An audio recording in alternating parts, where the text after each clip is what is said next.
Quand j'ai récupéré donc cette responsabilité, que j'ai accepté cette responsabilité de développer la Chambre, ce que j'ai fait, c'est que j'ai continué, je dirais, l'œuvre qui a été développée par Marc.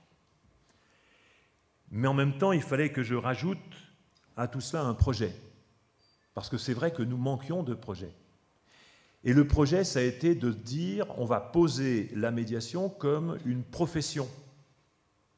Et là, les critiques ont fusé de tous les côtés. Parce que pour beaucoup de personnes, la médiation professionnelle, la médiation ne pouvait pas être professionnelle. La médiation, c'était un 5 à 7, quoi. On faisait ça, on devait pouvoir faire ça. Après son activité professionnelle, en personne consensuelle gentille, c'était une affaire de gentillesse, c'était pas une affaire de compétence. Et donc là, j'ai ébranlé le monde de la médiation. Et les critiques ont fusé. Des organisations se sont mises en place pour contrecarrer ce projet. Mais il a avancé. Et aujourd'hui, l'idée a germé de mettre en place ce concept du droit à la médiation, qui traduisait autrement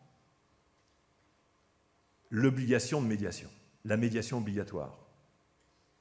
Aujourd'hui, il y a beaucoup de personnes, même dans le monde législatif, qui a intégré l'idée que la médiation pouvait devenir obligatoire. Dans certains domaines, pour l'instant, c'est dans certains domaines. Mais on comprend que imposer le dialogue, ce n'est pas une mauvaise chose. C'est comme imposer la ceinture de sécurité. On l'avait vu quand Frédéric Lose a abordé le sujet l'an dernier, enfin cette année d'ailleurs, dans une matinale, l'histoire d'imposer la ceinture de sécurité, pendant un moment, c'était inimaginable. Mais comment ça? C'est un lieu privé, on peut mourir en voiture si on choisit. Oui, mais bien sûr, tu peux mourir en voiture, t'as qu'à te gazer. Mais n'empêche que pour protéger les citoyens, on peut mettre en place un certain nombre d'obligations. Ce n'est pas une manière de restreindre la liberté, mais c'est une manière de protéger les personnes. Contre elles-mêmes, contre leur imprudence ou contre leur ignorance. L'éducation est obligatoire. Ça ne pose plus de problème. Mais on se rappelle que l'éducation obligatoire, c'est venu en 1793 et qu'il a fallu après attendre Jules Ferry, parce que Napoléon est passé par là, a cassé la baraque et a arrêté l'éducation obligatoire. Mais ensuite, Jules Ferry est venu et puis a restauré ce principe de l'éducation obligatoire. Il ne nous viendrait pas à l'esprit aujourd'hui de dire que c'est une mauvaise idée, parce que ça élargit le potentiel de liberté.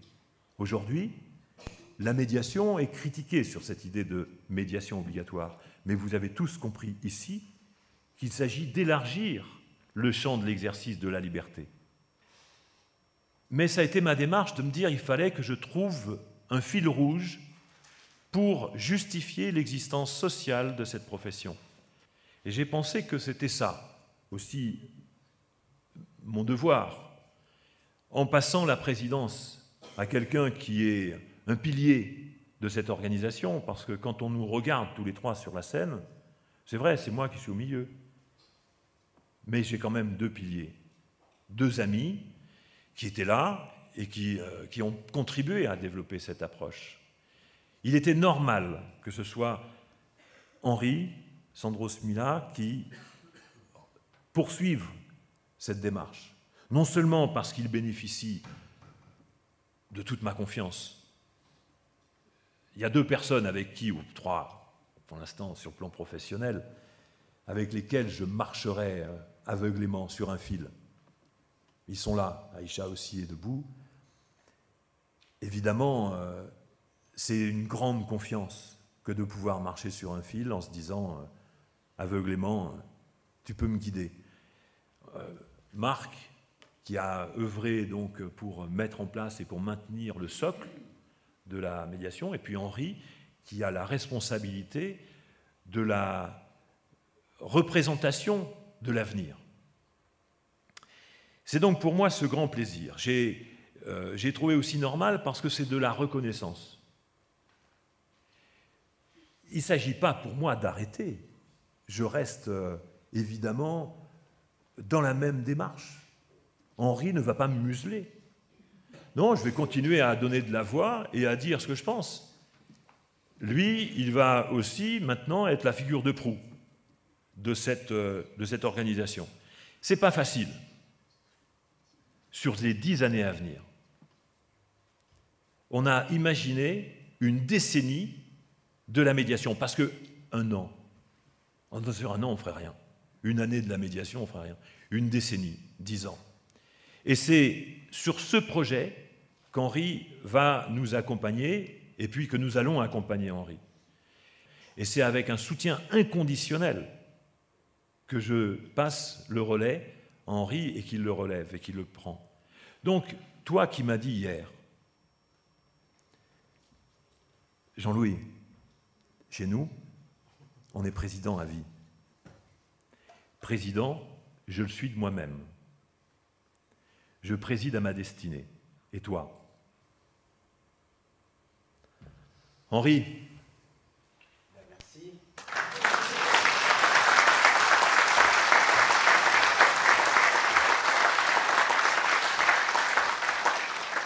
Alors, vous le savez, j'aime bien faire des bises. Et comme c'est une histoire d'amitié, je vais faire une bise à Jean-Louis.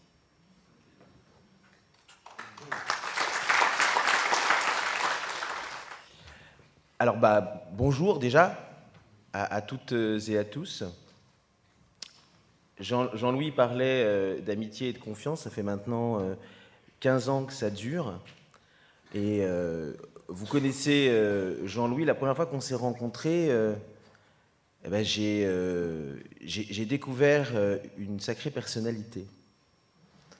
Et j'arrivais pour lui proposer un partenariat, pour travailler avec lui. Et la première chose qu'il m'a dite, c'est une chose que vous avez depuis vous-même beaucoup entendue, c'est « Et tu viens avec quoi ?» Tu me demandes « Et toi, tu viens avec quoi ?» On a cheminé pendant 15 ans parce qu'on a découvert que, évidemment, on pouvait s'apporter des choses et que je venais avec un certain nombre de choses. Mais j'étais à l'époque, et ça s'est pourtant présenté déjà depuis quelque temps, dans l'ignorance de ce que j'allais accepter aujourd'hui. Jean-Louis ne savait pas qu'il arrêterait et où le mènerait le projet. Je ne savais pas non plus qu'un jour, je dirais oui. Aujourd'hui, c'est avec beaucoup de plaisir que je dis oui. Je pense que la question à laquelle je vais avoir à répondre, c'est celle de comment hériter. Hériter, oui, et l'héritage est beau. Je crois que vous avez pu le constater vous-même tout au long de la journée d'hier, tout au long de votre formation et au travers de tout ce que vous avez pu découvrir, de ce que fait la CPMN, des projets qu'elle mène, de l'organisation qu'elle développe, du chemin qui a été parcouru. Et le cadeau est beau, il est même assez impressionnant. C'est-à-dire que nous avons grandi. Les 15 années qui viennent de s'écouler sont les années de la construction, sont les années de la maturation, sont les années de la structuration, avec aujourd'hui un projet clair en termes de fonctionnement, un projet clair surtout dans ce que nous prétendons apporter dans notre société et plus particulièrement sur le plan de la résolution des conflits et de la qualité relationnelle. Il y a 2 ans, on avait fait un exercice, pour ceux qui étaient là, peut-être vous vous en souvenez, on avait rêvé. Et on s'était tous assis là, on avait fermé les yeux, et on s'était demandé ce que seraient les prochaines années. Eh bien, pour ce qui me concerne, je considère que maintenant on peut ouvrir les yeux, que ce rêve qu'on a formé, qui est celui de voir se concrétiser, puisque pour l'instant c'est un manifeste. Pour l'instant ce sont des intentions. Pour l'instant, c'est un projet. Aujourd'hui, ce que nous devons faire ensemble, c'est écrire ce rêve. C'est faire en sorte que ce droit à la médiation devienne la même évidence que l'obligation de l'instruction, que l'intérêt de la lutte contre l'ignorance, contre la pauvreté quelle qu'elle soit, parce que nous pouvons être pauvres autrement qu'économiquement. Nous pouvons être pauvres de la façon dont nous concevons nos relations, de la façon dont nous interagissons les uns avec les autres, et nous pouvons voir aujourd'hui pourtant qu'il y a une demande forte. Les uns et les autres, nous demandons de plus en plus à participer aux décisions qui nous impactent, aux choses qui nous concernent, que ce soit pour le passage d'une autoroute, que ce soit pour une décision qui concerne des politiques publiques, que ce soit pour l'aménagement de la voirie à côté de chez nous, bref, j'en passe et des meilleurs, et bien sûr, encore plus pour tout ce qui concerne les relations que nous entretenons les uns avec les autres et les difficultés éventuelles que nous pouvons rencontrer. Alors concrètement, il va falloir que ça se traduise. Et on a un certain nombre de points en commun avec Jean-Louis. Et puis, on a peut-être aussi un certain nombre de différences. Alors, des différences que, de façon très claire, j'inscris dans la continuité. Parce que j'ai de la chance. Je ne suis pas comme certains présidents qui doivent commencer par pourrir le bilan du précédent pour pouvoir commencer à valoriser ou à donner envie d'agir avec lui. Moi, j'ai de la chance, je peux dire merci au précédent, et je le mets au pluriel président, parce que je prends cette responsabilité qu'on me confie avec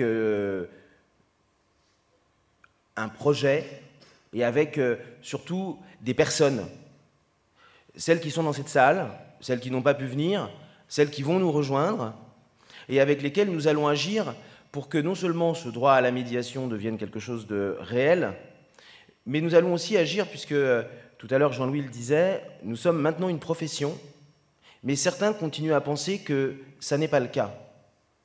Certains continuent à penser qu'il est possible d'entretenir la confusion et qu'il est possible d'entretenir l'amateurisme.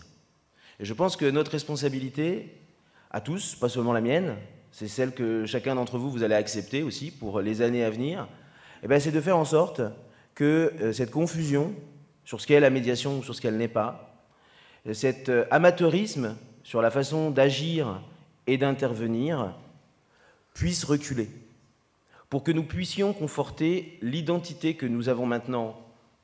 C'est plus qu'esquissée, dessinée, elle est claire pour nous. Nous devons la rendre encore plus claire pour les autres, et je dirais que nous devons essaimer. Nous devons continuer à grandir.